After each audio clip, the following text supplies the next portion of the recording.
otettua Mikus. Siitä menee Mikus nurin, ei tule tästä rangaistusta, vaikka kovasti sitä kotiyleisö vaatii. Korkeakoski poikittaa Saarenpäälle ja Niko Saarenpää tällä pelin 1-0. Loistava poikittaisyöttö Markus Korkeakoskelta ja Andreas Bernhard on yllätty ensimmäisen kerran, kun ottelu on pelattu reipas 5 minuuttia Hokille ylivoimamaali.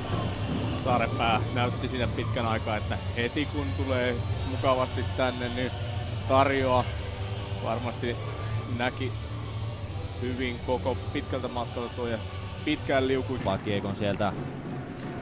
Tulee keskustaan Korkeakoski. Hakee syöttöä Ville Määttä kuitenkin oikein viivassa ja siitä lähtee Määttään. Saarenpää ja Niko Saarenpää! Illan toinen osuma siitä maalin edestä ja Bernhard katselee hölmistyneenä tuota tilannetta. Varsin helpon näköisesti se maali lopulta tuli ja siihen ainakin Ville Määttä taitaa napata syöttöpisteen Saarenpäälle kuitenkin tästä jo kauden 13 maali. Joskus epäonnistunut laukaus on tavattoman hyvä syöttö, eli tässäkin tilanteessa tulee tuollainen oma-aatuinen lepakkoparin pompun kautta se Saarenpäälle sitten tulee siihen. 15 sekuntia aikaa viidellä 3 vastaan Saarenpää. Mikus lähtee ampumaan, Perra torjuu ja Tomi Vilenius irtokarat sisään, peli on 3-0.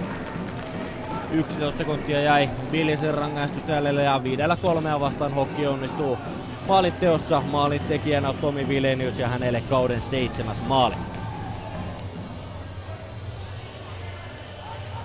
Ei voi siinä tilanteessa mitään. Bernhard tuon ensin. Saarenpää ottaa kädellä tuon kiekko haltuun. Kiekko tulee onnekkaasti sinne Janne Pälveelle. Pälve pitää hyvin viivan. Ja loistavaa syöttö Janne Pälveltä ja Riku Toivo ohjaa lukemiksi 4-0. Upea maali Hokilta ja se on Hokille tämän illan 3.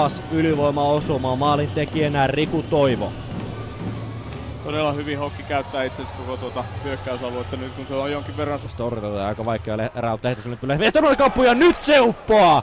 Ei mennyt läpi ajosta, mutta tuosta tilanteesta menee ja se on jälleen Ville-Matti Koponen, joka se aloitusvoitto siltä kaapii. Pelitot kaventaa tilanteeksi 4-1 ja josko tästä vielä edes jonkinlainen taistelu saataisiin aikaiseksi.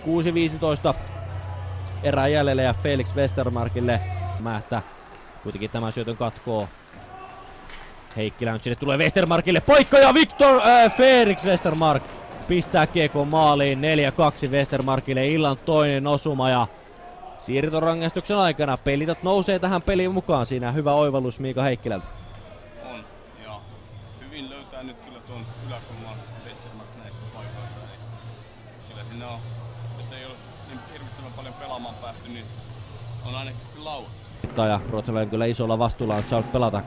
Tutossa ei ihan näin isoja minuutteja ollut aina tarjolla. Nyt on paikka Riku Toivolle ja Riku Toivo ratkaisee tämän ottelun.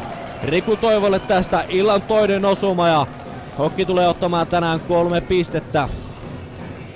Riku Toivon kauden maali numero 9 tästä näin.